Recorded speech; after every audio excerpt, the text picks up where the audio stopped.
Am I good? Good afternoon, everyone, and welcome to the Community Development, Housing, and General Government Committee meeting. We have 7 consent items and 6 general agenda items. But I have to read this script first before we begin. Due to the Safer at Home order, all committee members are participating virtually. So for virtual meetings, committee members will be muted until asked to be heard. When there is a vote, it will be necessary to take a roll call vote. A committee member will be recognized and will raise their hand and state their vote. Committee members are Councilmember Annette Scipio, Vice Chair, Councilmember Dan Bessie, and Councilmember Robert Clark, and myself, Denise D. Adams. The first thing we would like to have would go to the consent agenda. Are there any consent items that any committee member or council member would like to have pulled? C1. I have C1. C2. C2, Councilmember Scipio. I'm going to pull C6. And we've also been asked by the council member of the East Ward to have C3 remain in committee. But I need a motion for that per the city attorney. I'll move that we remain that is remained in committee. Second. I have a first from Councilmember Clark, a second from Councilmember Scipio. All those in favor, we will do a roll call. Councilmember Scipio. Yes. Councilmember Bessie. Yes. And Councilmember Clark. Yes. And the chair, yes, the motion passes. So we have C1, C2, and C6. Oh, I need a motion for the acceptance of the balance of the consent agenda. So moved. So move. Second. Councilmember Clark made the motion. Councilmember Scipio seconded. All those in favor, let it be known by the roll call vote. Councilmember Scipio. Yes. Councilmember Bessie. Yes. Councilmember Clark. Yes. And the chair, yes. Will the city clerk please read the first item? Item C1, information regarding the proposed plan to issue requests for proposals for the development of single-family homes in the Ridgewood subdivision. Ms. Ford. Thank you, Chairman Adams, members of the committee. At this time, I would ask Ms. Marla Newman if she would present item C1. This is relative to building out the remaining lots that the city owns in the Ridgewood development. Thank you. Good afternoon, Mayor Pro Tem and Chair Adams and members of the committee. Again, before you is an information item regarding the Ridgewood Place subdivision. This subdivision is largely owned, the vacant land is owned by the city. The subdivision has been under development for over 20 years through a variety of nonprofit organizations. At present, there are still nearly 50 lots undeveloped, 35 of which are developable. The other lots show water streams and other water features underneath or nearby. So because of the time that it's taken to build out Ridgewood and the need we have for affordable housing, staff is recommending that we use a request for proposal process to solicit developers who can come in and develop hopefully groups of 7 houses between developers to try to expedite the build out of that subdivision. That would, I'm sure, be a great relief to the homeowners that are currently out there. And it provides us with an opportunity to, again, provide some affordable housing. Attached to the information item is a map, it's Exhibit A, On that map, you will see the various parcels that exist. The ones, of course, with the red X's are the ones that have some water feature attributed to them that would not be developed upon for housing, but they could be used for pocket parks, maybe gardens, or some other community features that maybe the residents would work with the city in determining what those uses could be. And then the ones with the dots on them, some are showing on your map as vacant, but actually they have houses on them now or houses under construction. This is an older map that we had been using. And so we just wanted to update you with the fact that there are houses that are showing where you see those dots. So in total, again, there are 35 lots. With that request that we would send out, it would be looking at the housing being developed as mixed income. So it would be a combination of affordable as well as market development that would take place at this subdivision. And this subdivision is located in the Southeast Ward. Thank you. Councilmember Clark. Yeah, first off, I am intrigued and let me turn my, I like the idea. Y'all bear with me, we're getting an echo in here, hang on a minute. There we go. I like the idea. My concern is I think there's a right way and a wrong way to do this, and I think we need to be sure we do our homework. For example, understanding what the market prices are for homes in this area, how many the market can absorb at a time. For example, I certainly wouldn't build 35 houses at one time, but I like the idea. I think it's a way that we can leverage our money with private money and strongly support the staff moving forward. But I think we need to be sure we ask all the right questions. And I would certainly recommend you talk with Mr.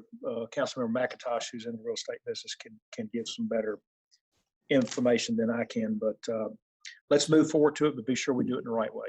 Thank you. Thank you. Any other comments? I have, Councilmember Scipio. Ms. Newman, I know this development, you say about 20 years, I think it's under development. Yes, We've ma'am. been trying to develop it. You may not know the history right now, but I would like to know what has been our stumbling blocks over the years with this development, just as a background. I don't need it now, but at some point I'd like to have that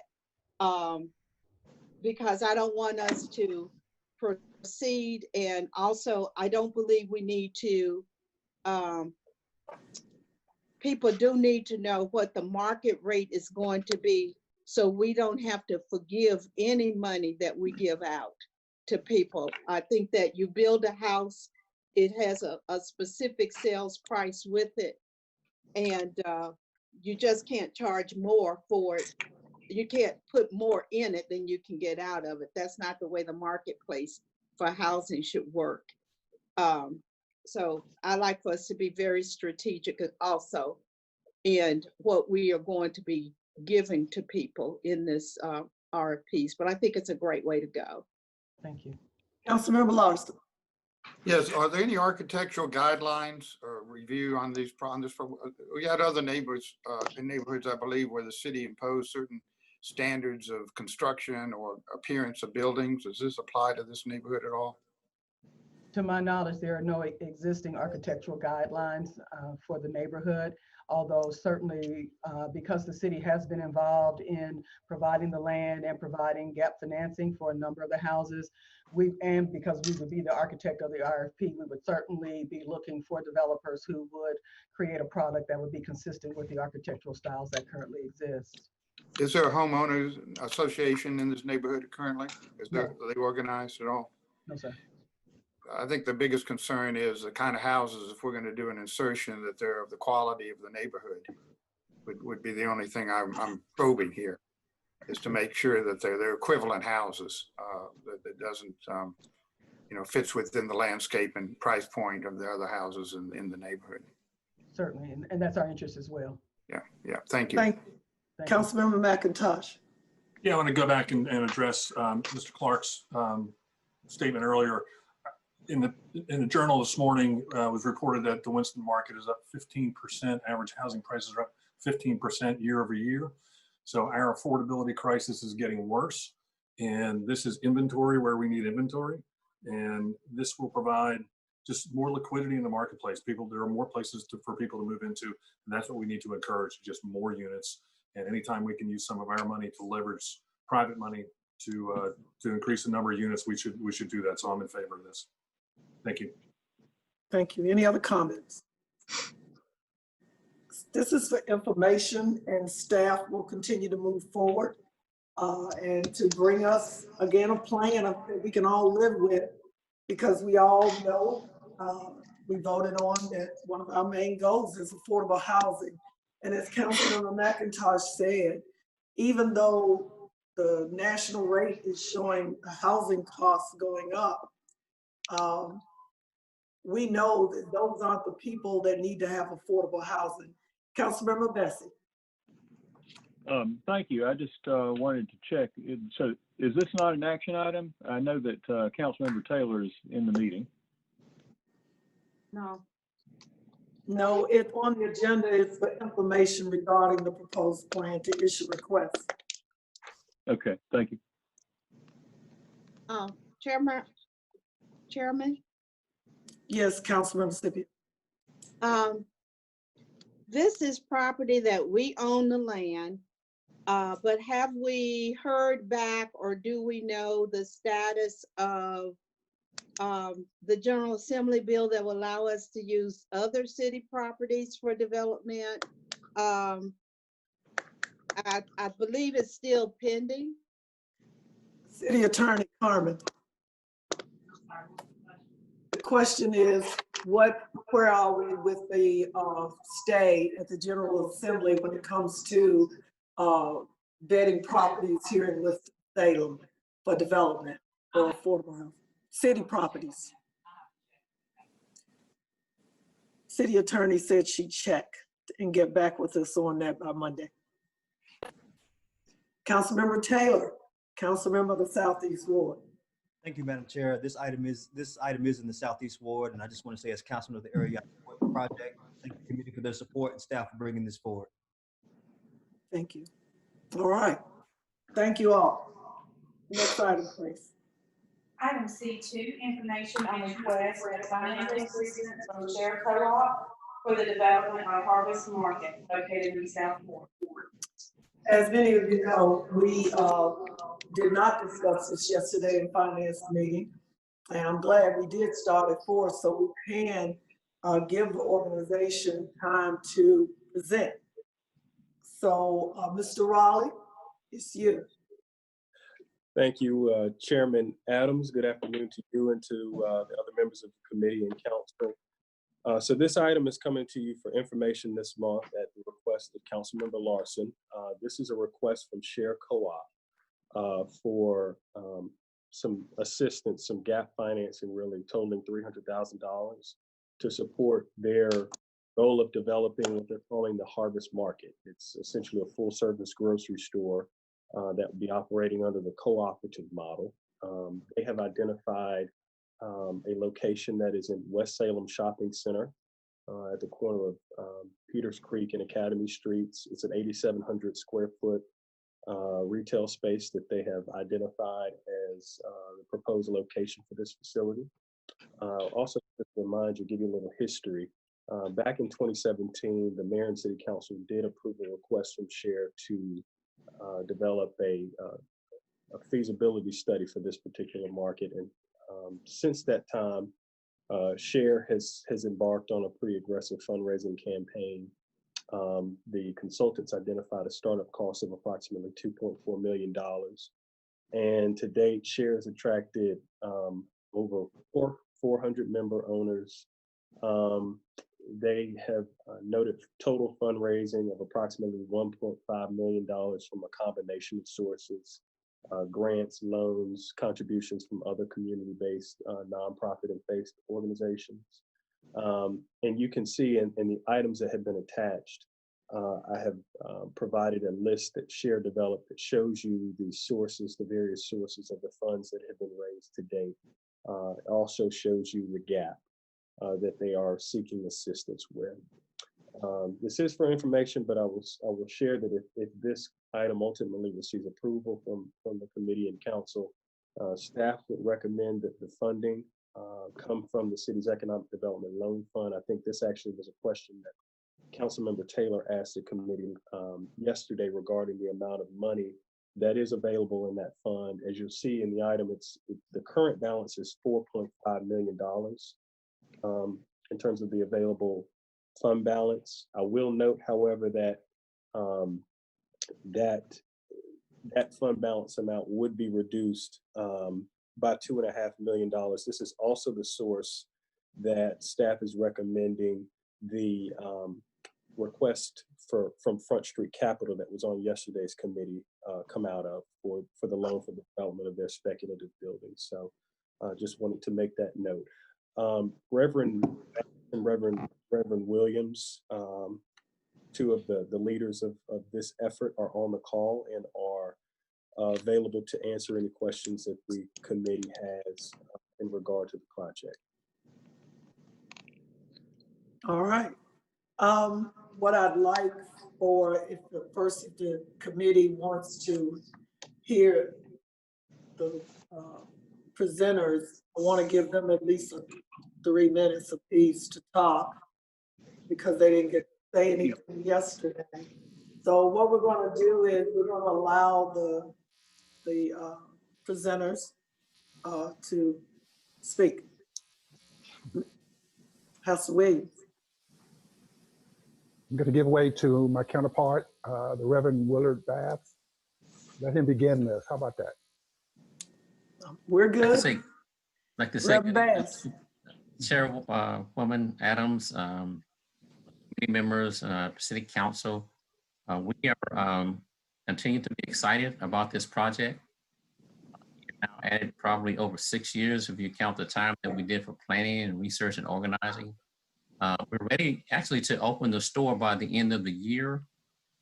And we have a lot of community support. I think COVID has been a blessing and a curse. But, we have received a lot of, support now from community folk who are willing to jump in. The thing that I want to say that to remind you all is that the work that I've done in the past around building unity and community. I talk about the flourishing community for everyone. That's what this model is designed to do. It's not only a business model, it's not only going to generate jobs, but it's going to be a model that unites the community. First location is a place where it's very diverse, economically, religiously, and socially, and this is beginning to work out that way. Like I said, we're connected in a very, very significant way. And we're just excited with the potential going forward. You might have seen the article in the paper about 3 weeks ago in limbo, as the article said, well, we may be in limbo in some perspective, but we're not in others. And so we're just thankful that we can go forward with the work, and we appreciate the support that you've given us, and we appreciate the support that you're going to give us today. So thank you very much. Thank you, Reverend. Mayor Pro Tem Adams, I appreciate the opportunity to talk today, to make this presentation. We have been working on this almost 4 years now, almost 5 years. Originally, the city was gracious enough to give us money to do a study. We did a study, marketing plan, and we brought in some contractors to tell us and share with us how to proceed on this. And we've been very deliberate in terms of following those steps. And so I think I think it's important for me to share with you what some of the things that we've already done. For example, we have acquired a space down there in the Winston-Salem Shopping Center. We've done some work down there. We have the architectural plans. We have the permits ready to go. We've recruited membership. We've started slow, but we've now recruited more than 400 members. We anticipate we can recruit another 400 members before the end of the year. We continue to do fundraising. Fundraising has come in a number of ways. We've not only attracted membership equity, but we've also attracted some investment equities, and we've gotten some interest from various foundations. Shared with you Exhibit A, which shows a very deliberate list of where the money has come from, 263,000 just in donations from various organizations. So these are grants that we received. We've also raised about $100,000 from our members. And so our members have given almost $100,000. So in cash money, we've already collected $350,000 toward this project. As Evan originally said, we needed $2.4 million for this project. That number was helped. We were helped to create that number by the consultant. They helped us with a pro forma list, the things that we would need money for, including overruns. There's $300,000 in that document for overruns, and then there's another $150,000 in that same document, and these are uses of the money that would be dedicated to working capital. Now, the reason that I mention all of that is because we've raised almost $200,000 toward what we need, and we know that with the 310 that's considered as overrun, and we know that with the 136 that's considered to be operating capital, we don't need that money right now. So we're in a position where we could launch this food market within the next 6 months. The reason that we're here with the city today is because we need city support. We need your support. We need you to get behind us to share with others that this is, again, a project that's going to bring, again, a need to the city. You know, the community is food insecure, and this is a solution for that. So I'm here today soliciting again your support by way of the $300,000. It's over the hump, which will put us in a position where we don't have to look back. We can look forward. This will be a project, I assure you, a project that the city of Winston-Salem will be proud of. And so with that, I'll entertain any questions that you might have. Also, another of my counterparts is here today, Ralph Peoples. He's our counsel, our attorney, and so he's here today. And so if Ralph would, if he'd like to say anything. I'm here. Happy to answer any questions that I can, but I think Gary and Willard have covered the basic points. It's been a very deliberate process. We have moved carefully. We see where the money can come from. We've had good success raising money around the community, but I think the most surprising thing to me is the diversity of support we've received from various entities around Forsyth County. Lots of folks and lots of organizations have helped. And I'm happy to answer any questions you might have. Thank you. But I should also emphasize, this is a job creator. We anticipate that when the harvest market is up and running, it'll create at least 35 jobs, regular full-time jobs. Is that right, Gary? That's correct. Okay. Are there any comments or questions from committee members? Councilmember Clark. Yeah. And Evan, I guess I'll address this to you. It has been a little while since we talked about this. Can you resend just the basic information of the mission statement, whatever you want to call it, philosophy, what this is going to do? And I know you sent that out probably 18, 24 months ago, but it's been a while. Also, there is some information on how they're raising the 2.4 million, and we received that. I would like a little more information on what it's being spent for, and then also probably a 3-year pro formas on the startup. And again, I think all this is available. It's probably been given to us some time ago, but I kind of would like to refresh everything. Thank you. Councilmember Scipio. Yes, thank you. I've been involved in hearing about SHARE for some years. I'm happy that it's come this far, though it's taken a while. Mr. Peoples did answer one of my questions, which was, this is an economic development grant. And I wanted to know how many people would be employed And you have said that there will be 35 full-time employees. And I'd also like, there was somewhere in your pro forma that had salaries for the first year of about a little over 100,000, I think 120. And I was concerned what the salary wages were for these employees, and were any of the staff and that you needed would be volunteer staff. Well, Councilman Scipio, first of all, thank you. I was a teacher for 40 years, and it's always nice to hear that I answered somebody's question.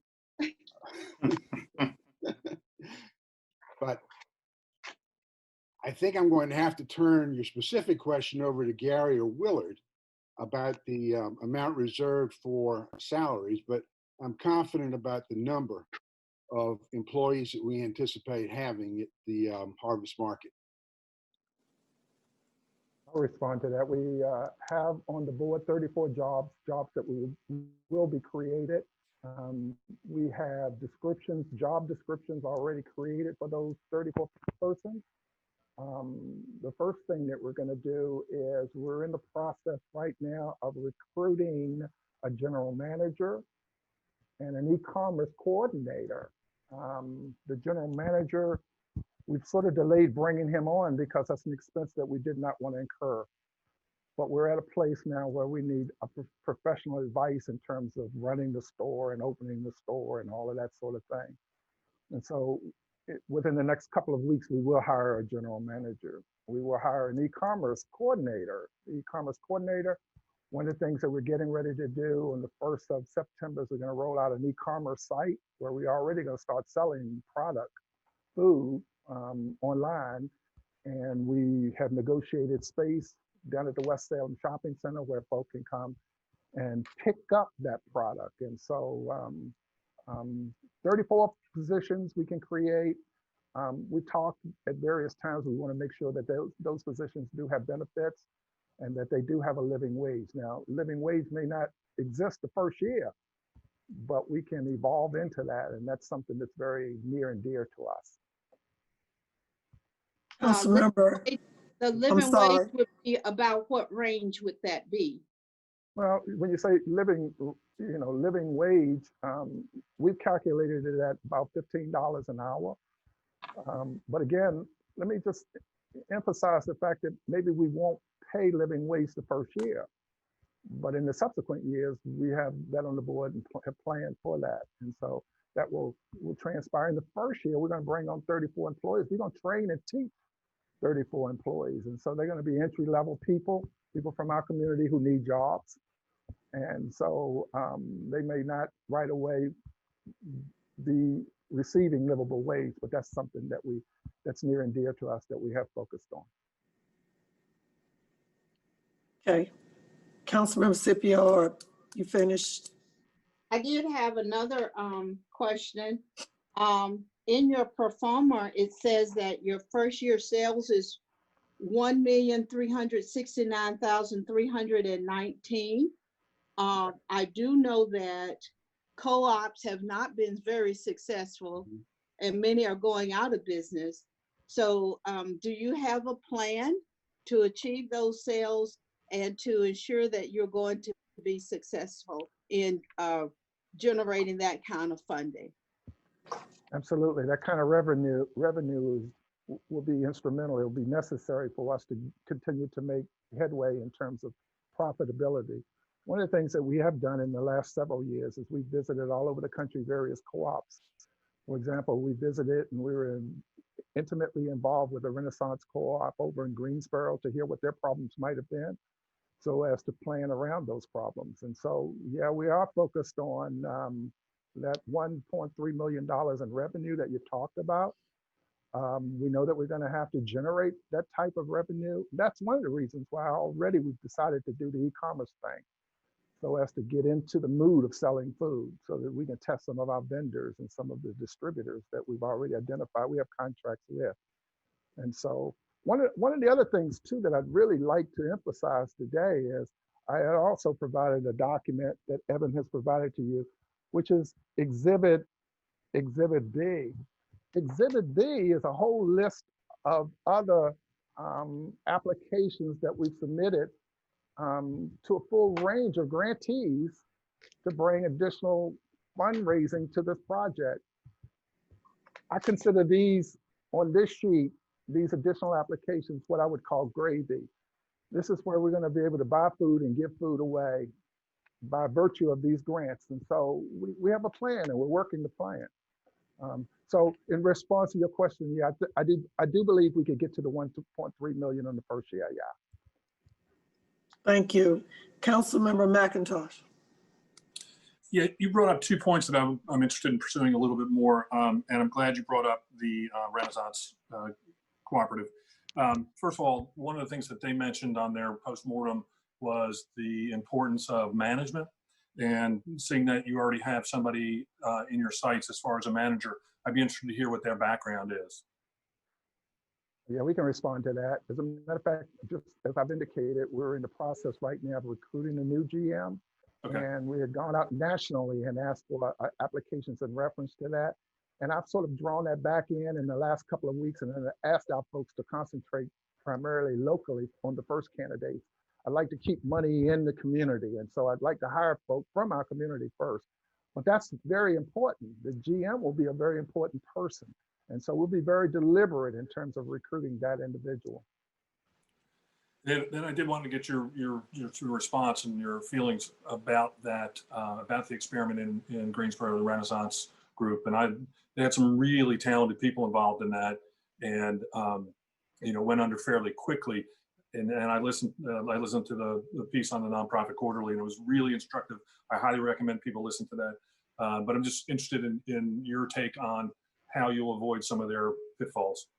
Let me take a stab. Let me take a stab at that. Okay.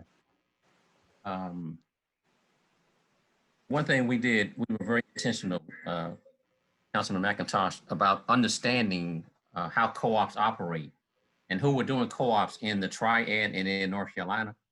And when we found out that there was a co-op over in Greensboro that was going to be a food co-op, we sought them out. And so even along when they were actually planning to open the doors, we were there. And so we were also there then when they closed the doors, which was very, you know, disheartening for us. But one thing we were able to do was to be with them, and they shared with us the downfalls and the things that we picked up with them are the kinds of things that we have, we're going to avoid, if you will, because of the fact that, you know, they had the experience. Now, one thing is a major thing, and this thing that we've done from the beginning is this idea about pitching our co-op as a community co-op, not just for the immediate surrounding area where we're located in Peters Creek and Academy, but it's a co-op for the community. We pitch our co-op to Clemens, we pitch our co-op to Kernersville, we pitch our co-op, you know, to Welcome. And so we're saying that this is a community co-op, but it's a broader perspective. And so we're hoping and we're marketing people from across the county, if you will, to come be a part of that. But that was one of the major downfalls, is that they were very specific about, you know, who the co-op was, and it was specific to their immediate community. And that was one of the major downfalls for that. And we have addressed that by connecting, if you will, across the community with different churches, profits, and businesses that, you know, that have embraced us. So we think we got that one covered. And the other thing about the general manager, we also then were, because of a consultant that you all paid for us to bring in, we got some information from the consultant as to what a general manager should look like.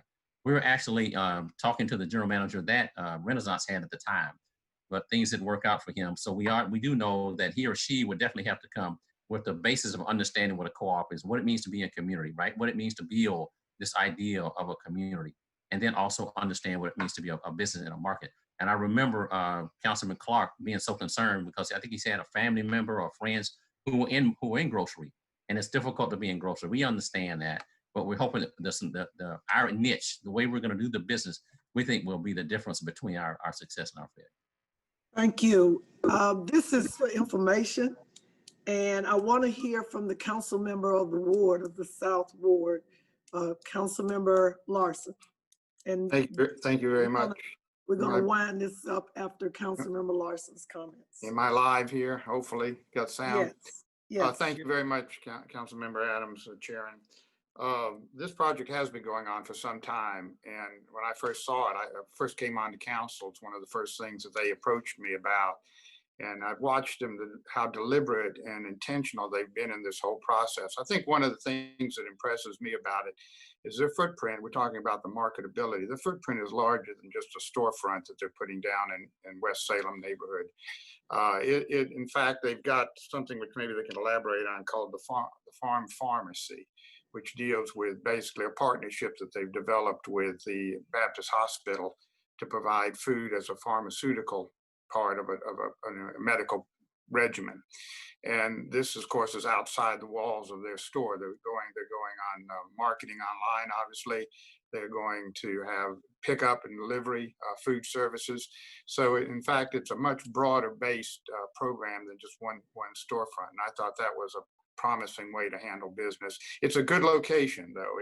From the South Marshall perspective, it is a food desert over in that area, and it's been recognized for a long time as an area of need. There was some promise years ago that a grocery store would go in up around the ballpark, and that never came to fruition. So this is really one of the best hopes we've got to bring food into those neighborhoods. They're on a bus line.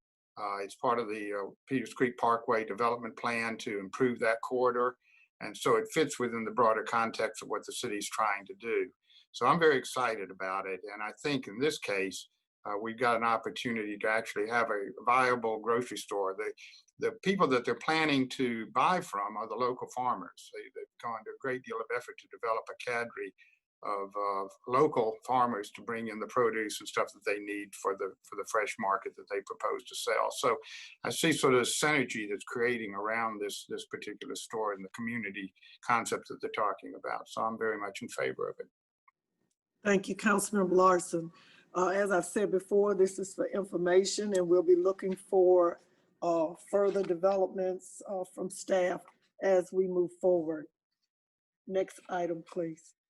Item C6, resolution adopting the proposed Smith Reynolds Airport Whitaker Park Strategic Area Plan. Planning Board recommends approval of petition. Mr. King. Thank you, Mayor Pro Tem Adams and members of council. Steve Smotherman with our staff will be giving the presentation on this. So Steve, if you're there, you can go ahead and unmute, and I believe Meredith will pull your presentation up. It looks like there it goes. So. Thank you very much. Thank you, Mayor Pro Tem and council members. And just so you'll know, Mr. Smotherman, I see, maybe I'm wrong, it's 13 pages of this. Am I right? Yes, but I've got it to around 5 or 6 minutes. So that'll work. I got a long agenda. That'll work. 5 minutes a page. Go ahead. Okay. Thank you. We think that this area is poised for economic transformation because there's significant investment coming to Smith Reynolds Airport and Whitaker Park in the very near future. There are $86 million in proposed improvements to the airport, with possibly a new taxiway, terminal renovations, and the construction of the Maisie Woodruff Aviation Lab by Foresight Tech. Whitaker Park has $120 million in proposed improvements that includes renovations by Cook Medical and improvements to Whitaker Park West, which would include 164 loft apartments in some older buildings, some service retail, possibly a 125-room hotel, and additional residential in a wonderful mixed-use development. And we're hoping that this investment will help spur additional investment in the surrounding area. Next slide, please. And we have some multiple strategies for that. And these strategies include promoting economic development opportunities, improving area appearance, and highlighting the connections between this area and the Innovation Corridor and downtown Winston-Salem. Next slide, please.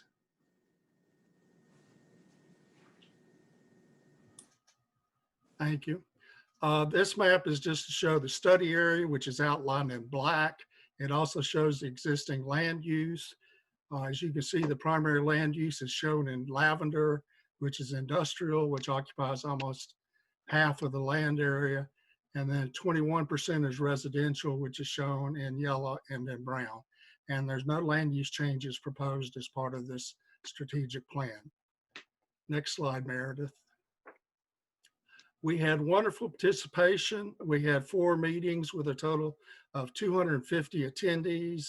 They listened attentively. We had some wonderful discussions and some very candid discussions. So we had great input from the citizens and from the stakeholders. Next slide, Meredith. The plan recommendations, quick overviews, they were developed from citizen input, stakeholder input, staff from the city, county, airport, and Forsyth Tech. And we came up with 5 goals. I'm not going to mention those because I've got one quick slide on each one. So Meredith, if you get the next slide, please. First goal is to strengthen the transportation linkages between the airport, Whitaker Park, and the Innovation Corridor in downtown. Primary recommendation is to call for a transportation telecommunications assessment to determine location for visitor wayfinding signs between the 3 economic hubs to ensure that transit routes can coincide with employee shift changes, and to make sure that there's state-of-the-art telecommunications infrastructure available to serve that area. Next slide, please, Meredith. This kind of shows the economic development triangle. And you can see a triangle that Whitaker Park and Smith Reynolds are about 1 mile apart, and that they're each only about 4 miles from downtown Innovation Corridor, which is, I've tried several different routes and you can get there in about 10 minutes. So the proximity is very, very important. Next slide, Meredith. The second goal is to make Smith Reynolds Airport an attractive gateway to the city.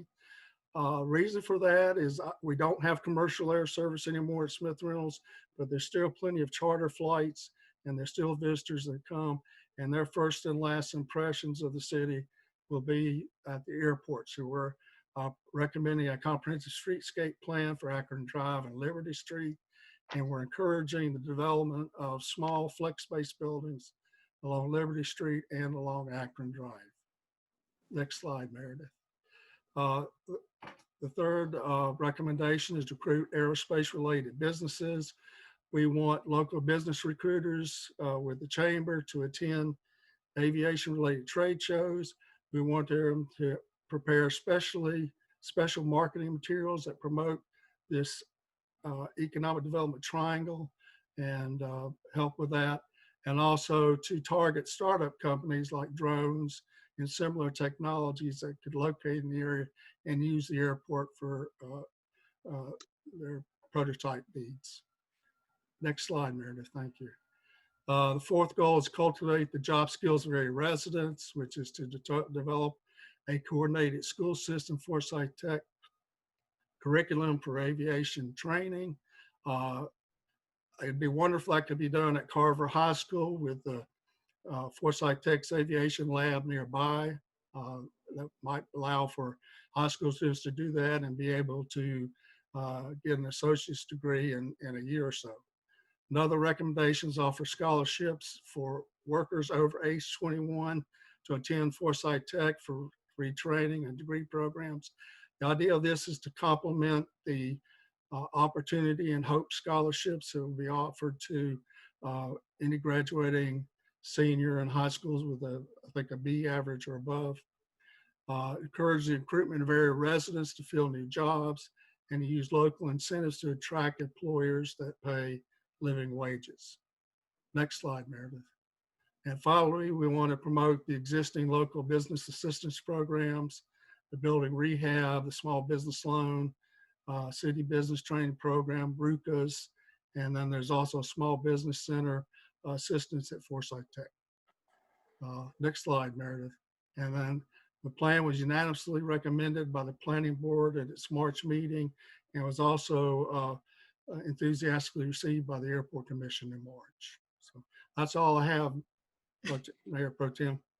Thank you so much, Mr. Smotherman. Thank you, Mr. King. I had this pulled. I just want the public, again, to see and hear this plan because it's here in committee. And they're asking for a resolution. And I'm going to call on Mr. Councilmember Clark first. Okay, just a quick comment. I do think it would be helpful to include somewhere in your presentation, just south of the, I'm starting over again, I think I was on mute. Just south of the airport is the Cleveland Avenue area, which we're getting ready to spend 30 million or so in. And I think it might be helpful to include a comment on that in the presentation, because I think the whole area is very exciting. We got the Cleveland Avenue area getting ready to have a lot of activity. Whitaker Park is now under control of the Whitaker Park Authority, of which Ms. Adams serves on the committee. Cook Medical has just made a big investment in it, and is in the process of making it, and other things are happening. So great presentation, and it's something where I think we can hit a home run for this city. Thank you. Any more other comments or questions? Again, I wanted this to stay out in front of us because I have no issue with the development. The only issue I have is my constituents are not, they have not bought into the connection of Akron Drive into Whitaker Park. The shutting off of the railroad track at Akron, at Indiana and Reynolds Boulevard. That is the part I've discussed with Mr. King and others over and over, that piece of this plan, because Mr. King, do we still have to vote on that or not? Or does this say there's no vote needed once we pass this vote? Mayor Pro Tem, so the plan itself is a guide like area plans that the council has considered before. The process to do the closure on Indiana Avenue, do that realignment, that's a separate street closing process that would come back, and council has the final authority on that. So that would have its own separate advertisement, public hearing, public input process, and vote. And there's nothing in this plan that binds you. Basically the plan just acknowledges exactly what you said, that would have to take place for that new connection of Akron Drive. So it's really, it's not making any recommendations one way or the other. It's just recognizing the process that has to take place. Thank you so much. If there are no more questions or comments, may I have a motion, please? So move. Yes, because we pulled it. So now we got to. Okay, I think Mississippi just made a motion. I'll second. Yeah, and the motion has been moved and approved by Councilmember Scipio and Councilmember Clark. And now we'll have a roll call vote. Councilmember Scipio. Yes. Councilmember Bessie. Yes. Councilmember Clark. Yes. And the chair says yes, and it passes unanimously.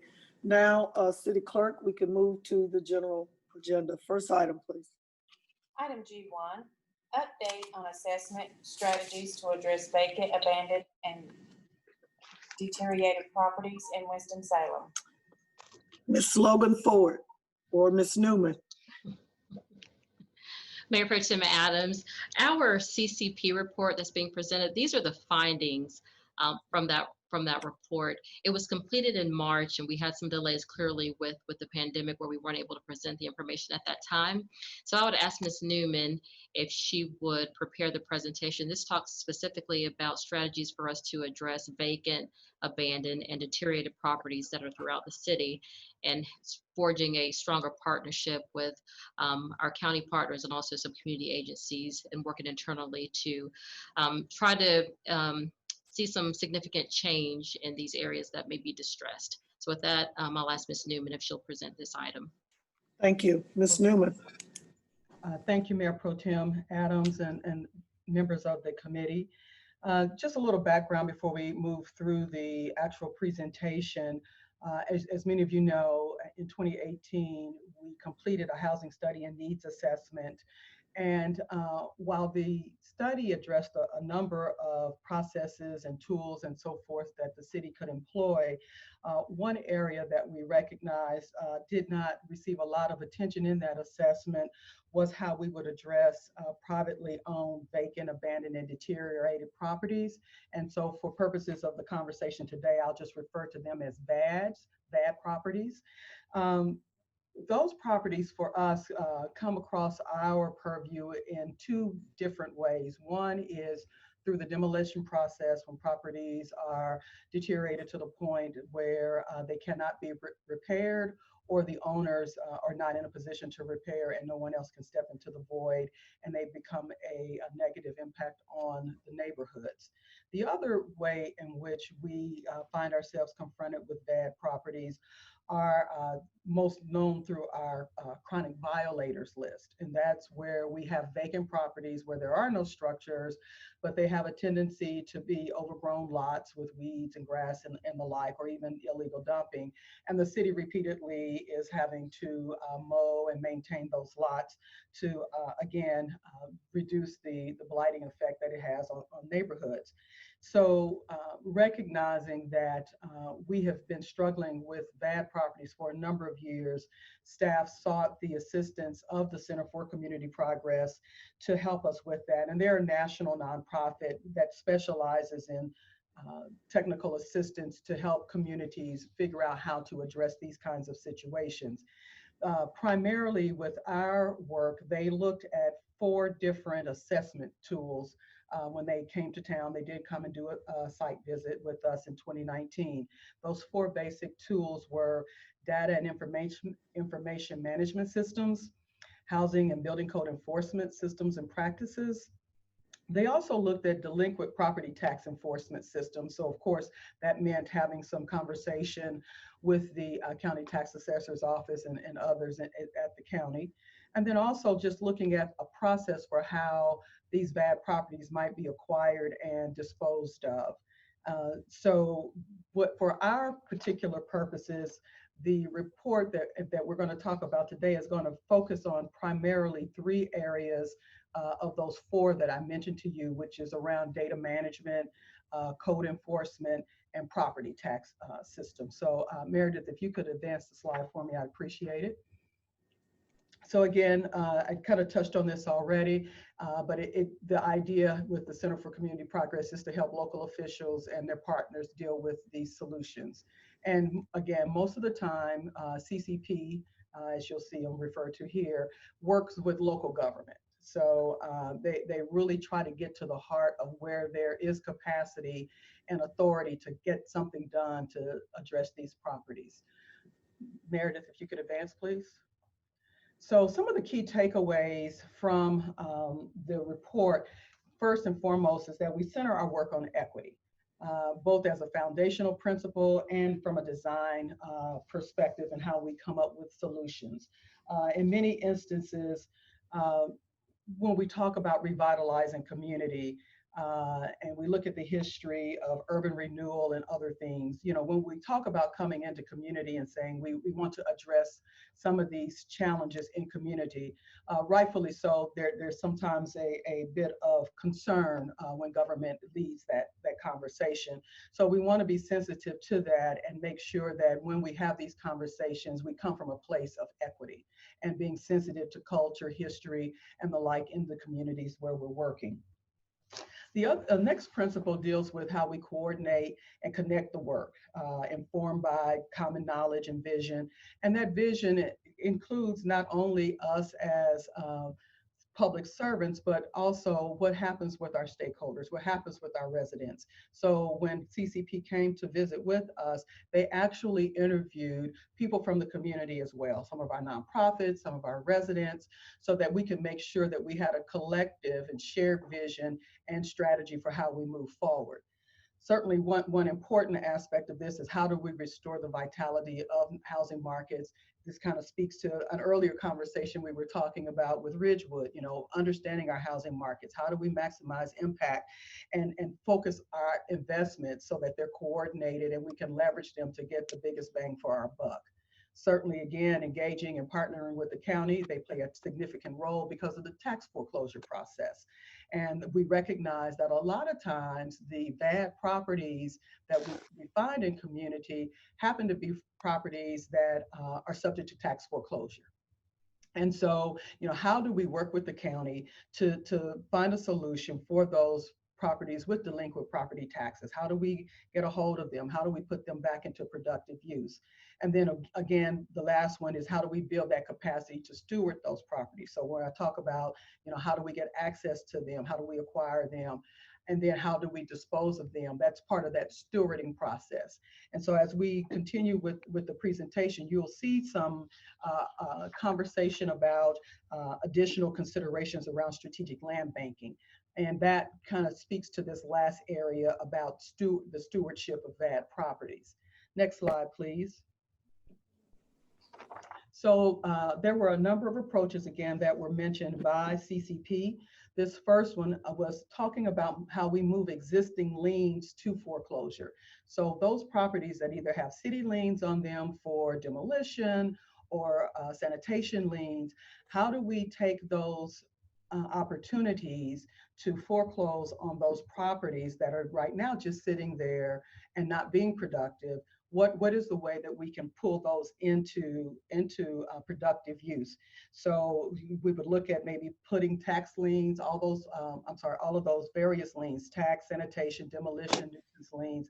How do we go about putting those on the tax bills for property owners so that when the county is collecting property taxes, they can collect on those as well?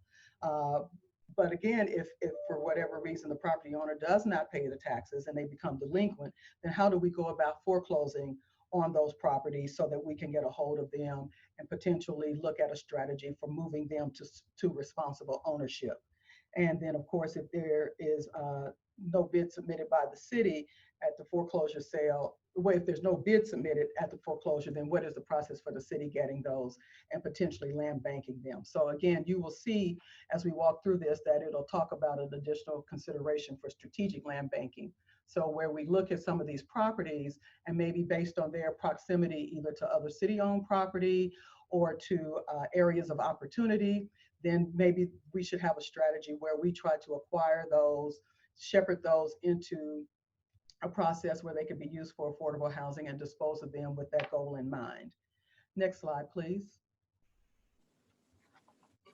Inspection and registration programs. So now I will mention that basically we don't have state authority at this juncture to do formal registration programs, especially anything that has any fees assessed or tied to them, but there may be some informal processes that we can use to at least keep up with what's happening. And this is a big issue, especially with multifamily properties. Right now, though, what we would most want to do is be able to identify, of course, and monitor long-term unoccupied structures, because we do have some multifamily buildings out here that are sitting vacant and have been for a long time. So what could be the process for looking at how to get those back into productive use? Again, this is one of those areas where strategic code enforcement would be very helpful. And we're looking, of course, at implementing a new software system for code enforcement. So it would be a handy tool in the coming months. Right now, of course, a lot of our code enforcement work is complaint driven.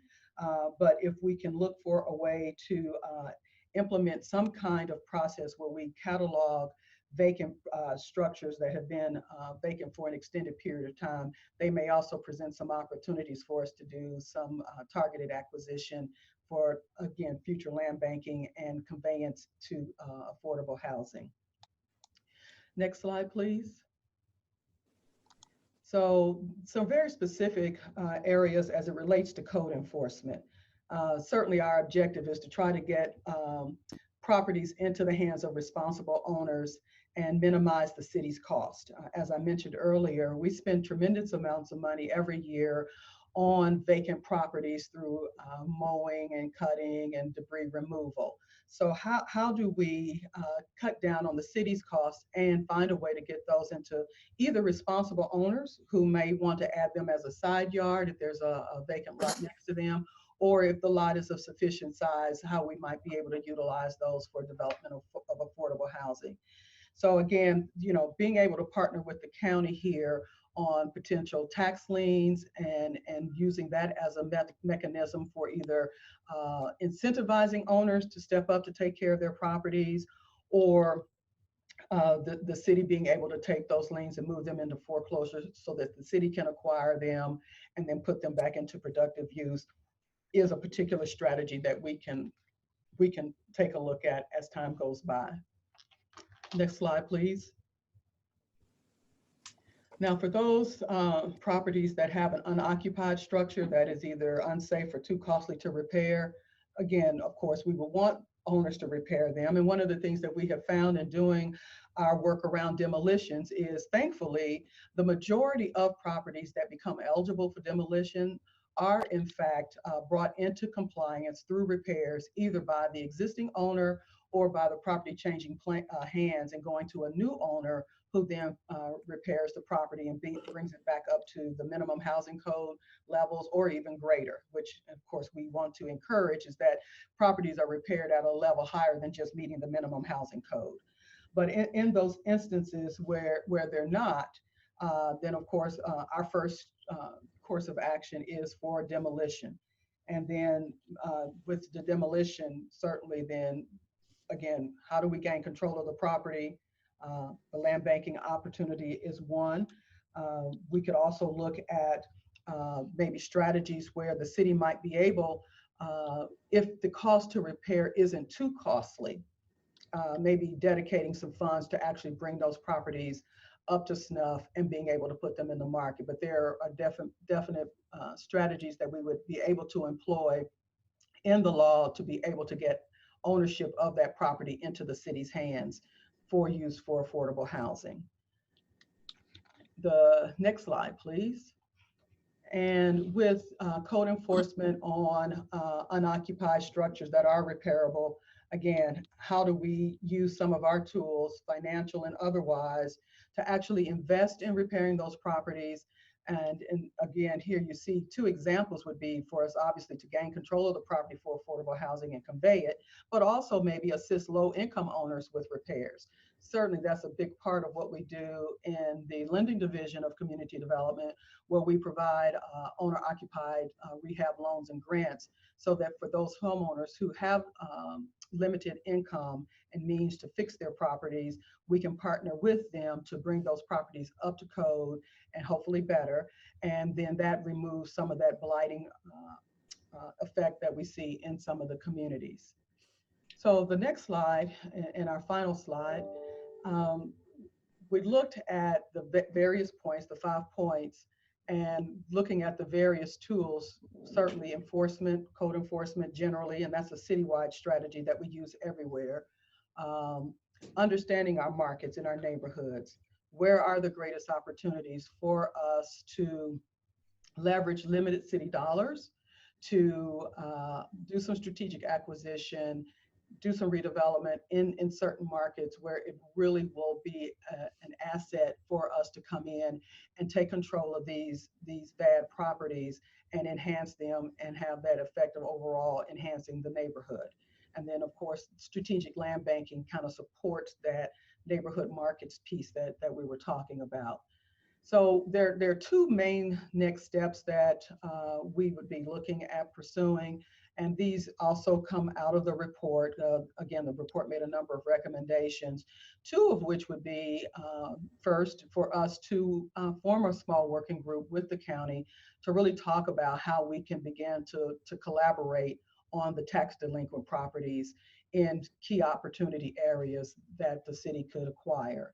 And then the second is actually one of the first recommendations that CCP made, which was to create a permanent task force for vacant properties, where we can look at being more strategic about breaking down silos and collaborating with our work to really come up with an effective, efficient, and certainly equitable approach to how we address those properties. So those would be two of the primary next steps that we would be looking to embark on in the coming weeks and months. And that concludes my presentation, and I'll be happy to answer any questions. Thank you, Ms. Newman and Ms. Logan Ford. As everyone noticed in your agenda, this is just an update. And Ms. Newman has already told us the two next steps. So they'll be coming back to committee. Councilmember Clark. Just real quick. First off, Ms. Newman, thank you very much. Let me turn my speaker down again. Two things. One, is there any way we can get an order of magnitude of how many pieces of property we're talking about? And maybe identifying 10 or 15, 20 of the most egregious violators or whatever. Certainly. I think it would be helpful, and by the way, I like your action steps, but when we sit down with the county, it's to say, okay, guys, this is an awfully big pie. One of my favorite sayings is the way you eat an elephant is one bite at a time. And I'm suggesting maybe we break off 5, 10, 15, 20 bites and go through them. Secondly, if the city attorney at her convenience could explain in English, not legalese, how you move from a lien to a foreclosure and what's involved in all that. She's not in her head. I think everyone would appreciative of that. We've been talking about this since I've been on the council, and I think it's time to work with the county, particularly on some of these real egregious violators, probably that hasn't been used in decades, and see if we can't do something with them, because a bad piece of property will bring down the whole neighborhood. Yes, sir. Thank you. Councilmember Bessie. Oh, I'm sorry. Thank you, Madam Chair. I just wanted to say this is a very thoughtful, detailed plan. Thank you for bringing it forward, and I look forward to seeing this worked through and implemented on an ongoing basis. This is good stuff. Thank you.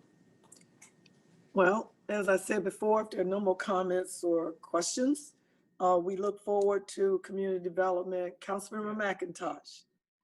Just real quickly, I sat in on the interview process with these folks, and I was just really impressed with their level of expertise. I'm really looking forward to good things coming out of this. I think staff has done an excellent job bringing in the right people, and really look forward to getting results. Councilmember Scipio. Yes, thank you. Just a quick question in terms of process. These recommendations, can Community Development Department go forward with them, or do they need our approval, our endorsement, any kind of support from us? Ms. Newman or Ms. Ford, Logan Ford. I think that if the committee is comfortable with the recommendations that we provided, especially the two that allow us to begin working in earnest with the county and starting to create that partnership, having your direction and your blessing to tell us to go ahead and do that would be helpful as we're getting that piece started. Does that have to go from our committee to the full council? I would ask Ms. Carmen to respond to that, but I think that the committee directing staff at this level to go ahead and proceed with that would be sufficient for us to start having. It's a task force at a staff level at this time. So as long as the committee is comfortable, then we would proceed to move forward. I would agree. Thank you. Do we need to make a motion to do that or not? Just go ahead and make a motion. Okay. Entertain a motion. Okay. Okay, I like one more. Well, let me get the motion on the floor, and then I have another council members that want to comment. Can we get a motion? I'll move that we recommend staff move forward with this. Second. I have a motion by Councilmember Clark and a second by Councilmember Bessie. All those in favor by roll call, let it be known by answering. It was Councilmember Bessie and Councilmember Scipio. Okay. Yes. Councilmember Scipio. Yes. Councilmember Bessie. Yes. Councilmember Clark. Yes. And the chair votes yes as well. Is that it? Okay, moving on to the next item, City Clerk. Item G2, update regarding the coalition's progress in addressing the challenges facing our community as it relates to affordable housing. Again, Ms. Logan Ford or Ms. Newman. Mayor Pro Tem Adams, This item is relative to the work that's been conducted by the Affordable Housing Coalition. We do have several members of the coalition that are listening in to the meeting, so I want to thank them for the work that's been done thus far. There were two particular items that they wanted to highlight for us to discuss tonight. One of them involves the city's ADU policy and how we use accessory dwelling units. And the other also looks at how we are spending our COVID-19 funding to determine if there are ways that we can leverage those dollars that are coming in to support affordable housing needs in the community. Similar to the item that was presented, for a lot of these studies and these projects work together. I will also say for this one, the conversation around the accessory dwelling units, if the committee so desires for staff to move forward with further discussion after Ms. Newman presents, then we would likely need some direction and a motion from the committee to do that after you've had an opportunity to hear the information that's presented. So with that, I'll ask Ms. Newman if she'll provide the update for the committee. Thank you. Ms. Newman. Thank you, Mayor Pro Tem Adams, members of the committee. Just a little backdrop on the Affordable Housing Coalition, which was created late 2018 by council ordinance and was formed and came together in April for their first meeting, April of 2019.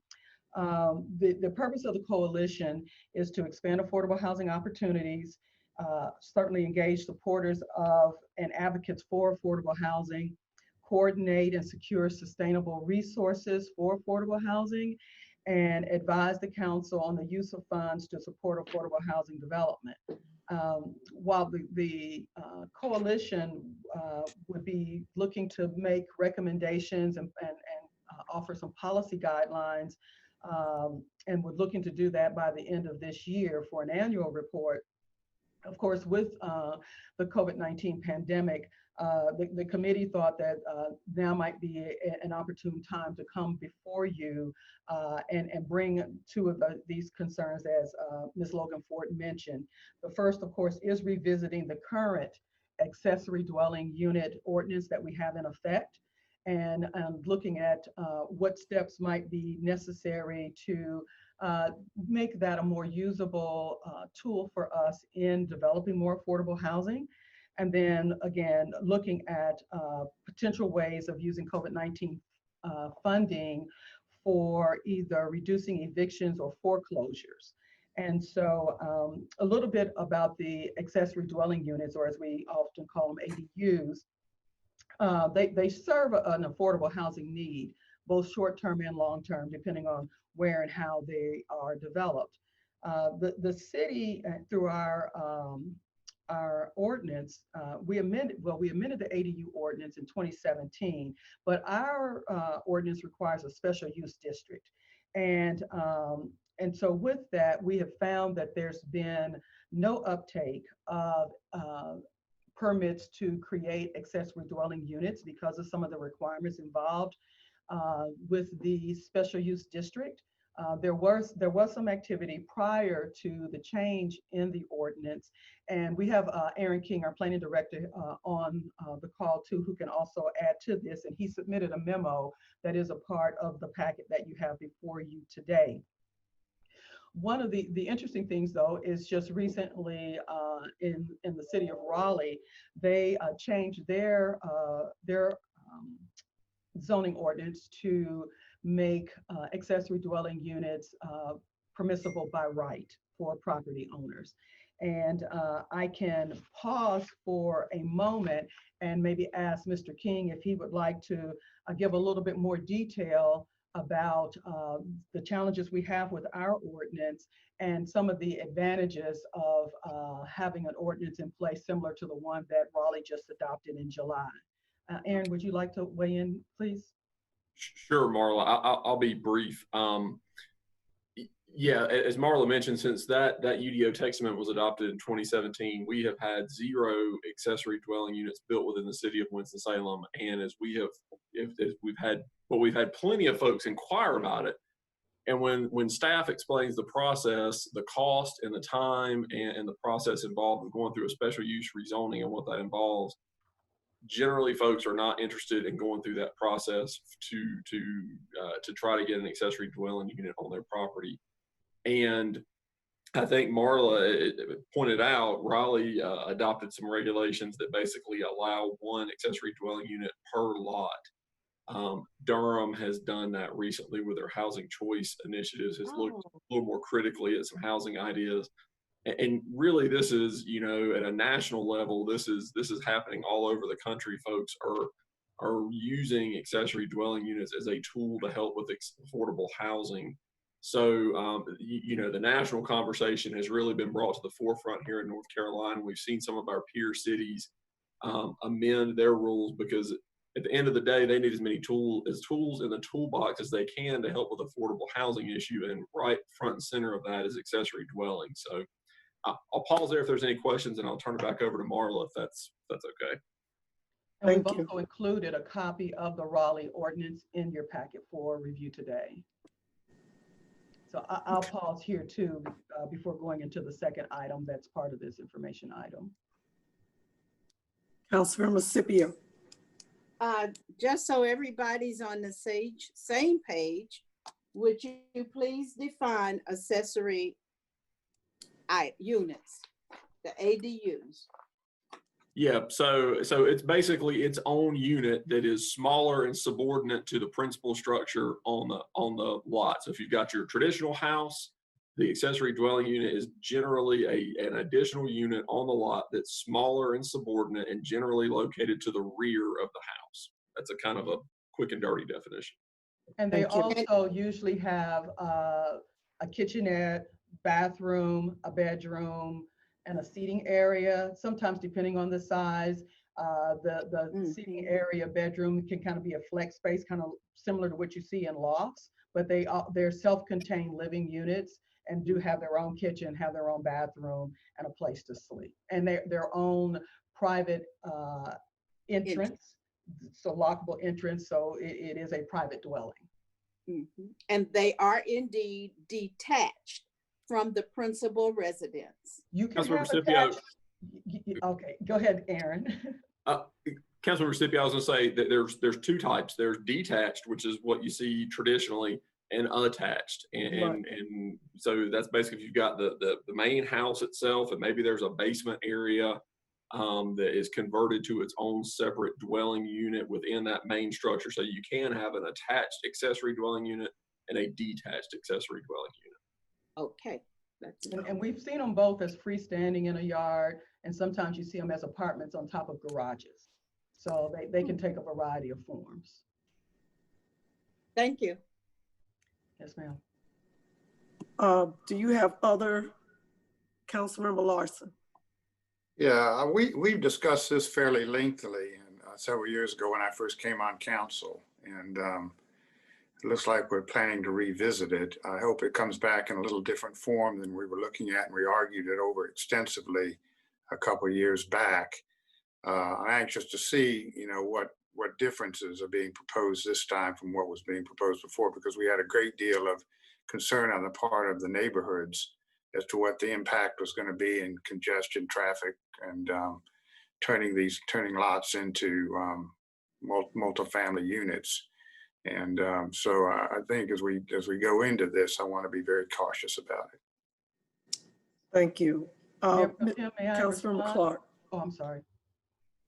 It's not surprising we haven't had any people. Excuse me. It's not surprising we haven't had any. It was projected after we passed it. It was so complicated that no one would do it. It was. I will say I have actually met with one homeowner that was interested, and it was going to be detached, and it was literally her mother was going to live there, her mother-in-law type of apartment. I don't know if they're going to do it or not, but I think, John, the basic question is, do we think this is part of an affordable housing plan? Because what we have basically done is outlaw them. Ms. Newman, do you have more to report on this item, G2? Not on the ADU part, although I will say, if I may, staff does not have a proposal that we're bringing. Actually, we were looking for guidance or direction from council to maybe go back, do some research, and come back to you with some ideas on what could potentially be a workable strategy for Winston-Salem. But we're looking to council for guidance to take the next step to research and come back with some ideas for your consideration. So are you telling me that once you're given direction, you're completed G2 at that point, and then we move on, or do you have something else to add to this? So there's a separate part in the coalition's request for you all to consider, which was dealing with the COVID funding for foreclosures and evictions. So Okay, that's why I'm going to interrupt you. Councilmember Bessie, I think he probably wants to weigh Thank you, in. Madam Chair. I'll just note that if you're looking for direction from the council, that I'll caution that if it comes back in essentially the same form it came the first time, it will meet the same kind of intense neighborhood objection. In essence, sort of the broad brush accessory dwelling by right effectively doubles the density of existing neighborhoods, turns every single family lot into potentially a duplex. And there is no legal way to require that those be under the same ownership or that they be including owner-occupied units. So effectively, what you can do, it is a strategy for increasing housing density, but it is also a strategy for fundamentally transforming the nature of many urban neighborhoods. And that is the kind of objection you'll get to it. Councilmember Clark. Just real quick, and this is kind of a slightly different take on it. Excuse me, I keep forgetting to unmute. Aaron, I think it would be worthwhile also to look at the concept of duplexes and triplexes. I've had some interest in those. It's increased density, but I think the way our ordinance are written, it's very cumbersome. So while this isn't, it's a slight variation on accessory dwelling, but it is an attempt to create more affordable housing. I think it's worth looking at. Thank you. Councilmember McIntosh. Just very quickly, I think everybody knows where I stand on this. We did predict last time in 2017, when we passed that ordinance, that there would be no new accessory dwelling units. And in fact, that's what happened. I think it's going to be interesting to have staff bring us examples of other communities that have instituted these kinds of programs and get real impact studies on what happens, not what we all fear will happen, but what actually happens, because I think the impact is far less than what folks are afraid of. Thank you. Ms. Newman, did you want to finish the NCHB 1200 or anything briefly? Or can we move on to G3 since this is update? Yes, and I'm just going to say again for the umpteenth time, I am a proponent of ADUs and tiny houses because we will not make any kind of impact upon our housing numbers of need if we don't look at different ways to do it. I have been very vocal about the fact that every neighborhood in this city does not necessarily have an affordable housing issue like other neighborhoods. And other neighborhoods, we need the density, even if we're going to bring economic development to them. So my task to the staff is go work on this. And again, like Councilmember McIntosh said, go look at some other cities, benchmark them, bring us back something we can use, because I'm going to vote to support it. I just need 4 other people to go with me. Okay? All right, next item, please, City Clerk. Item G3, update regarding status of activities relating to the Choice Neighborhoods Implementation Grant Award. Slogan forward, Ms. Newman. Item G3 regarding the Choice Neighborhood Grant, there are 2 pieces of information that we would like to share with the committee. The first is a short 2-minute video. This highlights a resident of Cleveland Avenue Homes and talks in a little bit more detail about the project. This is what we will use as we start to push out more information to the public about the Choice Neighborhood Initiative. And then the second provides the first of our quarterly updates that we have planned to provide to the committee on how our meetings have been going with the HUD team. Since the grant was awarded, we have started having our calls with the HUD team to go through the actual application. They are in the process for providing feedback and identifying any things that might need to be changed or modified in the grant. So we'll share that with you as well. So I would ask if we could have our video queued, and then Ms. Newman will handle the rest of the presentation.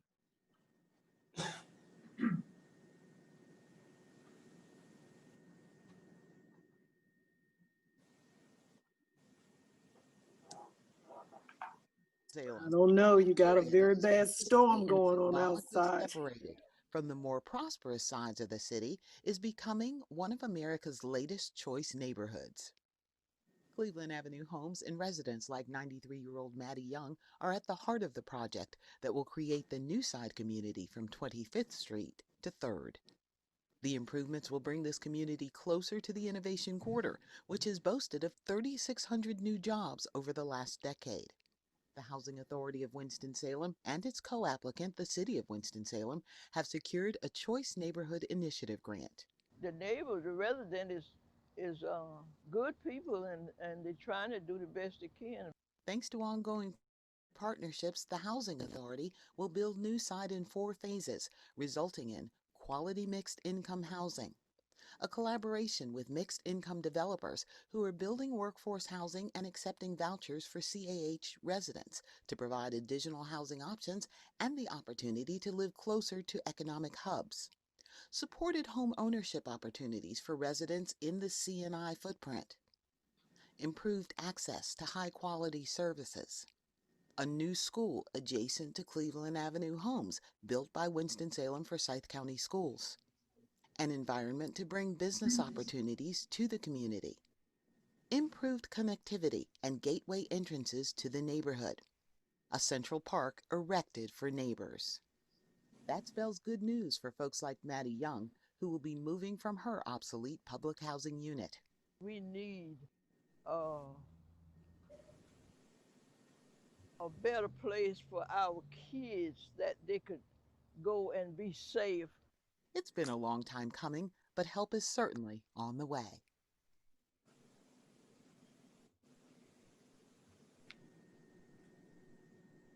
Okay, Ms. Newman. Yes, ma'am. Thank you, Mayor Pro Tem.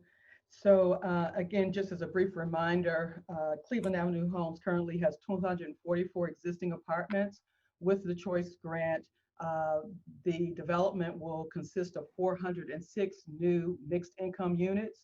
199 will be replacement housing for Cleveland Avenue Homes. There will be 45 housing choice vouchers, and the rest will be a combination of workforce housing and 122 units of market rate housing. Since our last conversation with you all, the grant agreement has been signed by both Hawes and the city. The RFQ for phase 1 architectural services was issued in July, and the developer is narrowing down its list to the group for whom they will conduct interviews. A senior project manager responsible for neighborhood or resident engagement has been hired and will start work next Monday on the 17th. Outreach has already gotten underway with residents, and they had their first virtual meeting on July 30th, and there was outreach to residents back in June as well. The website, which the city is now managing, is currently being updated, has been formally transferred to us, and so we'll be maintaining that in partnership with Hawes. Virtual site visits are underway.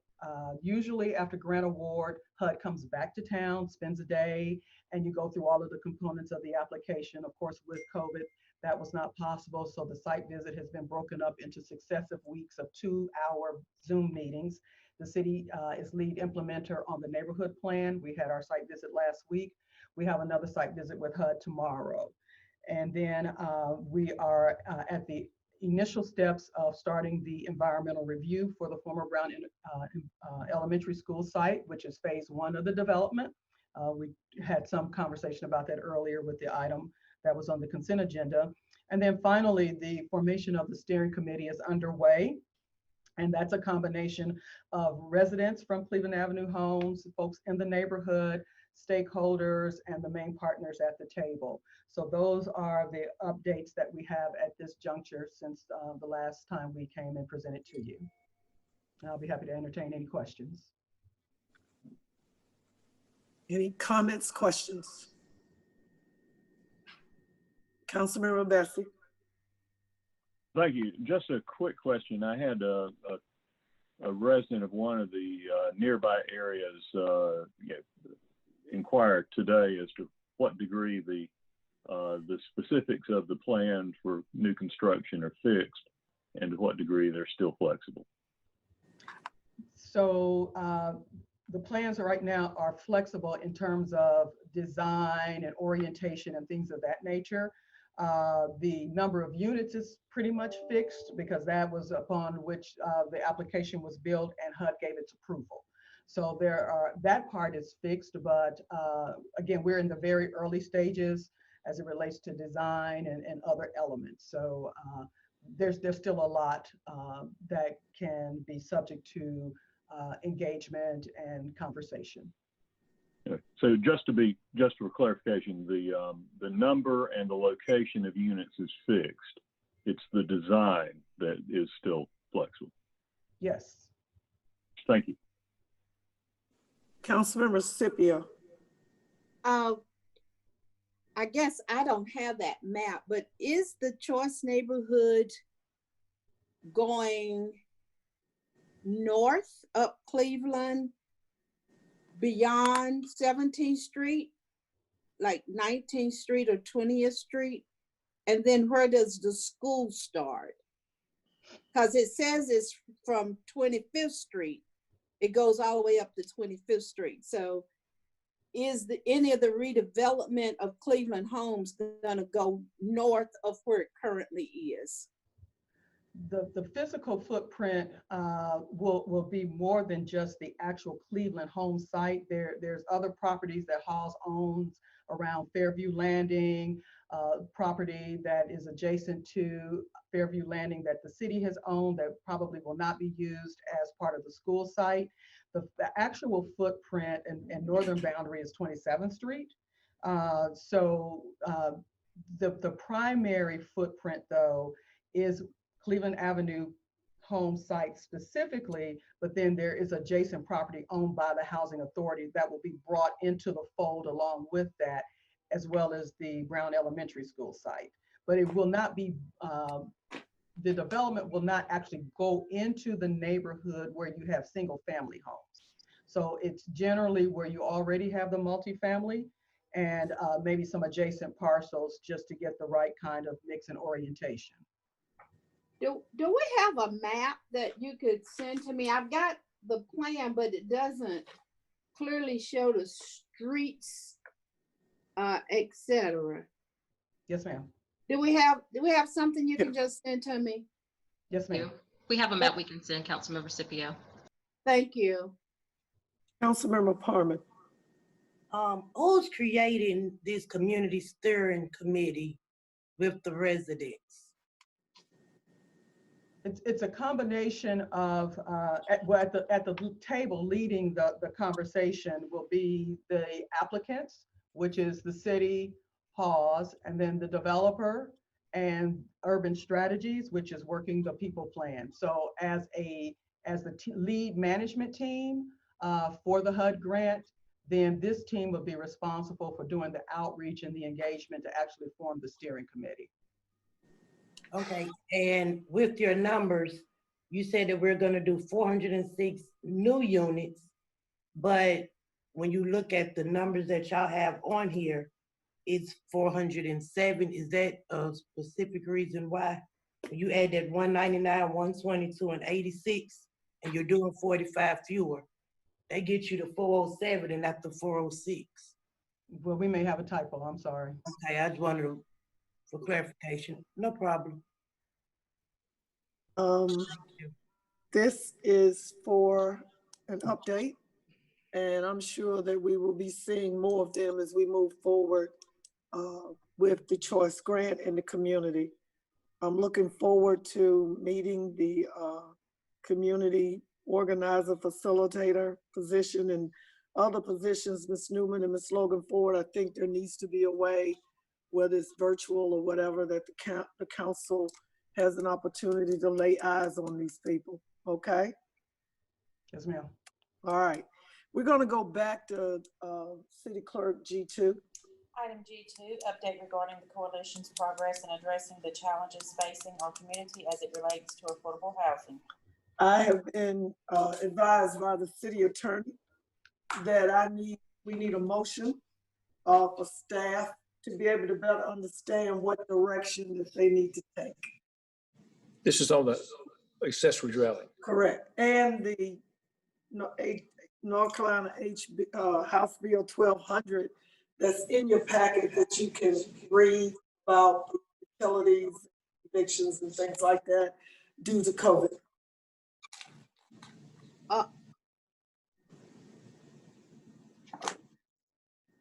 I guess I would, if I would try to make a motion. I'm sorry. Yes, we just went backwards. We do that occasionally when there's no consensus of understanding. Thank you. Staff can request, council can request. Okay. I would make Councilmember a motion that we request staff to review the accessory dwelling ideas that other cities have done and compare them to what we do, and to bring us back some summary information there that we can look at. Second. Is Ms. Newman, Ms. Logan Ford, is that basically what you're looking for? You're looking for something more specific? That will work for us. That just directs staff to continue and to proceed with the information. Yes, ma'am. Councilmember Scipio, did I hear a second from you? Yes, yes.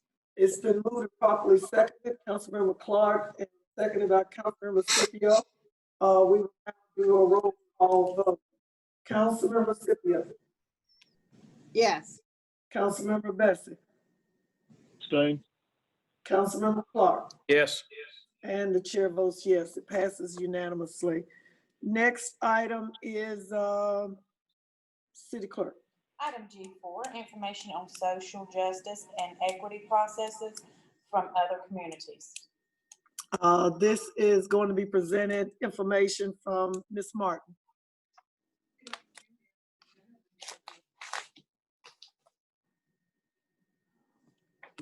So at the request of Mayor Pro Tem Adams, staff researched the process taken in July by the Asheville City Council to approve a resolution related to social justice and equity. In reviewing that process, a resolution in Asheville was originated by a community group and read during new business within a full city council meeting in July. The council spoke to the item around the table. They had allowed for public comment, and then it was unanimously approved. Their process took less than a week. It did have limited. Excuse me, Meredith, Yes. you are very hard to hear. Okay. And the council is saying likewise. Okay. Is this better? Yeah. Okay, perfect. I'll start over. At the request of Mayor Pro Tem Adams, staff did research the process taken in July by the city of Asheville to look at how a resolution was passed regarding social justice and equity. The resolution in Asheville originated with a community group and was read during a full council meeting as part of new business. The council spoke to the item. They allowed some public comment for it, and then it was passed unanimously. Their process took less than 1 week, and it had very limited community input, and it skipped their council committee structure similar to what we have. Upon completing this research, staff also learned about some steps taken in Providence, Rhode Island, as well as Evanston, Illinois. In Providence, their mayor signed an executive order in July to begin examining the feasibility of establishing a program for residents of African American heritage and indigenous people. In Evanston, Illinois, their process began in June of 2019 with a commitment to end structural racism and achieve racial equity. The city utilized a citizen commission similar to one that we likely already have in existence to gain public input and provide a report with recommendations to their elected body. The recommendations were adopted by their city council in November, and a funding source was identified in November as well.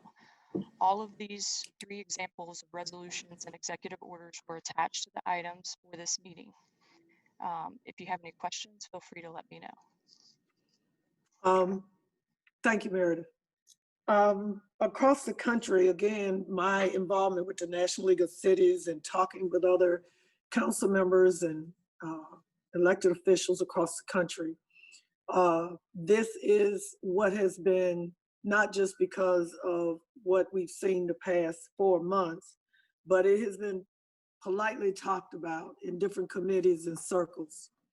What I asked was the information, because when Asheville did this, there was a lot of, yes, national attention, local attention, as if to say, how could they do this? It's about doing what's right and what's just. And I asked the city manager and Ms. Martin to bring this for you for information, that I will be looking, as staff will be, studying what Asheville and Providence has done. I know we have a lot of commissions and boards and organizations that are about presently eradicating poverty and social justice issues. But I think as a city that has profited, like so many, from the free labor of African Americans and others, that it is time that we come to some point of reconciliation of that. We always wonder why the east side of town looks the way it does, and the other areas of town, the Boston Thurmans and the South Side. It's because the African Americans here in Winston were basically uprooted and moved and almost eradicated. But we, our ancestors and others, worked for decades, hundreds of years to help make Winston-Salem what it is. I think it's time that I know that some people have apologized, some organizations and groups, about the participation of slavery and what it's done to our humanity and our culture. I just think that if we're going to be intentional about making our city better, we can't do this in a vacuum.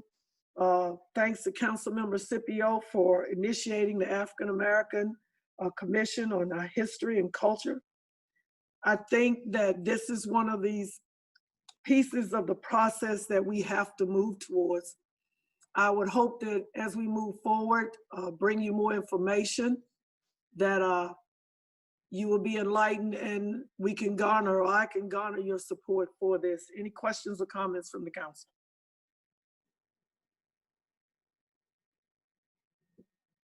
I like it. Thank you very much. It was just for information. City Clerk, if you'll move to the next item. Item G5, resolution recognizing Juneteenth as a city holiday. Ms. Martin. Yes, ma'am. Good evening again. Can you hear me? Ms. Martin, I don't know what it is with your mic, but we can't hear you. And the other council, I don't know whether they can. It's not your fault. I think it's your headpiece. Let me try this. Is that better? Oh, yeah. That's okay, really so it must have been my headphone set. I apologize. Councilmember Scipio nodding her head like, yeah, it's better. I apologize, everyone. So with this item, we are requesting council recognize Juneteenth as a city paid holiday. Juneteenth celebrates the country's longest running observance of the abolition of slavery. It's June 19th every year. Several other North Carolina cities and jurisdictions have started recognizing Juneteenth over the past months as far as approving it as a paid holiday. So I wanted to provide that information. By adding it as a city holiday, there will be nominal spending. And I am open to any questions you may have. Thank you. Any comments or questions? Councilmember Clark. I've talked with Ms. Adams just very briefly about this. I would be very supportive. Right now we have 11 holidays, 10 are fixed, one's a floating day, and the 10 are, wait a minute. I keep forgetting to unmute, sorry. We currently have 11 holidays, 10 are fixed, the typical ones, New Year's, MLK, Memorial Day, Labor Day, et cetera. And one's floating. I would be supportive of taking the floating holiday and fixing it on June 19th. I have concerns about adding a 12th holiday. Secondly, when we do holidays, oftentimes they tie them to the closest Monday. For example, MLK is not on his birthday, it's on the first or the Monday closest to his birthday. Third Monday. Third Monday, whatever it is, yeah. So I think there's some questions we need to answer if we actually, like 4th of July, you do celebrate the 4th of July, but MLK, you celebrate it on a Monday. And there are other holidays like that. Memorial Day's on a Monday, Labor Day's on a Monday. Is Veterans Day on a Monday? I think it is. I know that's one of the Yes. days. But anyway, those are my comments on it. Councilmember Cook, we modeled this similar to Veterans Day, which is actually always November 11th. And so the date, if June 19th fell on a weekend like it would in 2021, then it would be either the Friday if the holiday falls on a Saturday, or if the holiday falls on a Sunday, then it would be the Monday. But if it's on a Tuesday, then we do it on a Tuesday. Yes, sir. Okay. So it's a specific date. Okay. Thank you, Councilmember Clark. Any other comments or questions? Councilmember Scipio. I would very much like us to take time to think about this designation in the context of our local community. So much is so national. We have a rich local history. And if we're going to celebrate emancipation, which most people here, if they're up on it, is January 1st. And that's when many African Americans celebrate it and have celebrated for years here. But regarding Juneteenth, I would much rather for us to understand our local history. When did those who were enslaved hear the message, as opposed to looking to Texas? So I would hope that we would do a little more research and understand how this is in the context of our own community, because we're dealing with other people's history and we don't know our own history. And so I would be more, I would love for us to take time to really understand what is it we want to achieve in our own community around emancipation, liberation of slavery. Thank you. Any other comments or questions? Madam Chairman. Councilmember Larson. Yes. Emancipation is incredibly important, and Juneteenth has been the symbol for many years now. Since really 1866.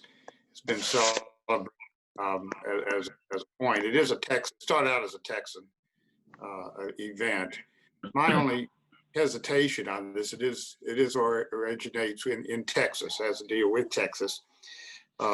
Emancipation, was not really formalized in the United States until the 13th Amendment.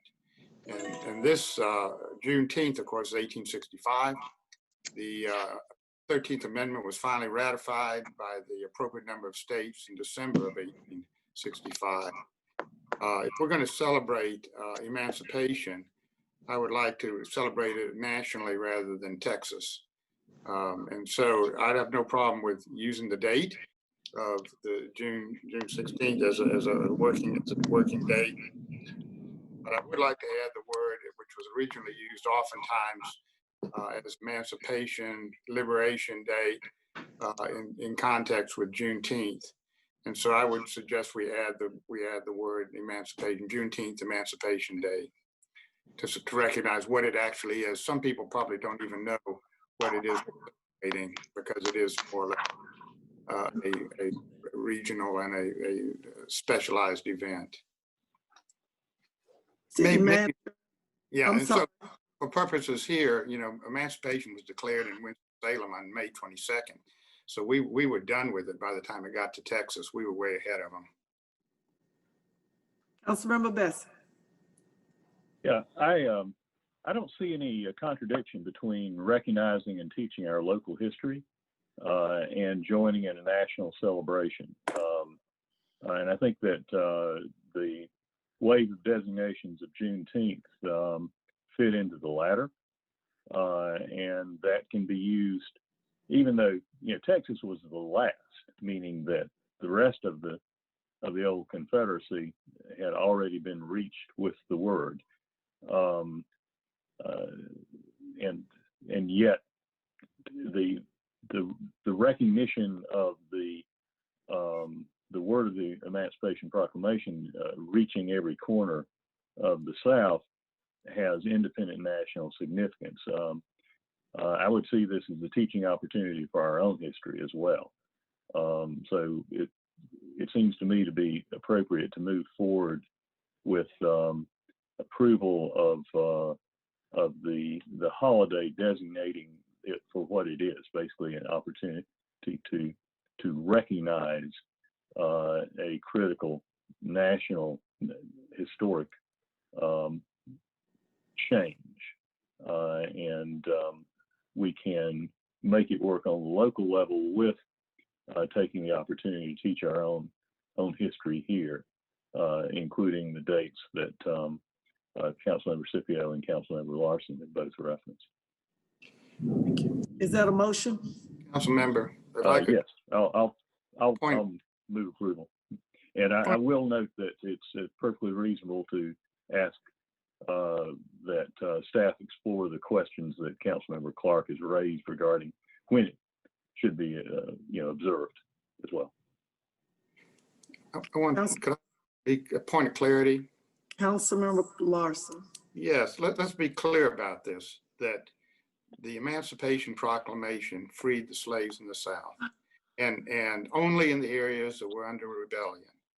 Did not free the slaves in Kentucky, did not free the slaves in Missouri, did not free the slaves in Western Virginia. The 13th Amendment did that. And although the liberation of the slaves in Texas as part of the emancipation process against the Confederacy is a legitimate celebration to occur, but if we really want to talk about the end of slavery in the United States, that includes north of the Mason-Dixon line, basically, that would not occur until December of that year, and it would include the 13th Amendment, which is oftentimes forgotten as a major element of our history. And so that's why I think the word emancipation needs to be understood as to what it is, rather than simply saying it's Juneteenth. Thank you, Councilmember Larson. I History think we can move on with Councilmember Bessie made a motion. Can I get a second? That the holiday piece will go forward, that we will create a holiday. But the fine details of it will be worked out not only by staff, but by our African American Commission as well, and other historians, because don't get me wrong, I love it when people know history, but this ain't about trying to please everybody. This is about social justice to Black folk and trying to acknowledge our presence. So whether we want to call it emancipation or Juneteenth or whatever, I think it needs to come through the commission that Councilmember Scipio presented to us. And I second the motion to go ahead and get it on the floor for vote. I'm not sure what the motion is. The motion is that there will be a holiday. The resolution, the motion is there will be a Juneteenth holiday for the city. The details will be worked out by staff. Well, I think we have to cart before the horse there. The motion on the floor, and that's fine. You can. Can I move no consideration at committee level? Yep. No. Yeah. I will. No consideration. Thank you. I think Mississippi's commission needs to look at this.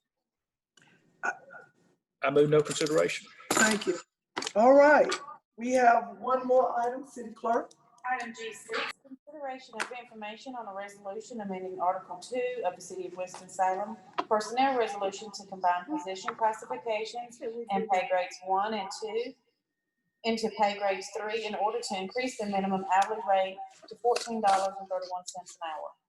We heard this. I don't know how many council members were at the finance committee meeting yesterday, but we talked about this extensively.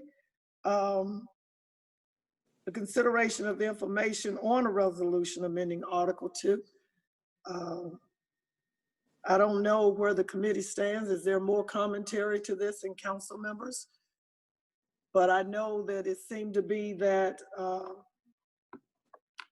the glitch is that there's no money, even though I beg to differ on that. But I think we find money for whatever is considered important. So I'm open to hear any commentary from the committee or any other council members at this time. If not, then we will. Mr. Bessie. Yes, Councilmember Bessie. Thank you. I certainly want to be supportive of this when we have identified funding to go with it. I thought that you might be thinking of proposing that this be funded from the additional care grant. I don't think it's appropriate for us to act on this without identifying a funding source. So that, you know, my reaction is contingent in part on that. The other concern that I have is that we had originally scheduled and voted to reconsider all basically the staff salary questions together after we got a report at the start of October. Unless we're prepared to also consider the other questions at this time, because we have a potential new funding source, then I would be concerned about taking this in isolation from the others. Now, if we're going to act on the other questions at the same time, I would renew my suggestion that we also include restoring 1% of the previously promised 2% public safety supplement effective mid-year January 1. And if we were to say do both of those together, that would take between $600,000 and $700,000 from the planned return to the reserve fund, and still leave more than $900,000 to add back to the reserve fund. So that's after taking the $1 million for the to make available to the Community Investment Review Committee process. So, you know, if we're going to take all three of those and discuss them, then I'm certainly prepared to do that at this time. Thank you, Councilmember Bessie. City Attorney or City Clerk, what happened yesterday? That was a long meeting. That was a 2-hour meeting. Towards the end. 2 hours the end as well. What did we come away with? Coming back, Ben knows. I don't remember. I think we just said staff would continue to look into it, and based on the grant monies, and I'm sorry.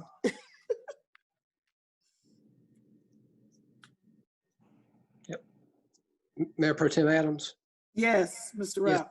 Yes. There was one question that was asked of staff that I would like to share. There was a question about what if we, what would be the cost to increase the minimum hourly rate to $13.50 or to $14? And just for information, I have those numbers that I can share with the committee. To go from 13 to 13.50 for in terms of the general fund impact would be about $120,000. To go from 13 to $14 would be about $287,000 to the general fund. Thank you. Good. Yes. Okay, the city clerk has said that basically yesterday's takeaway again was information, and we will continue to look into this and more information coming through committee. All right. If all hearts and minds are clear, meeting is adjourned. Thank you.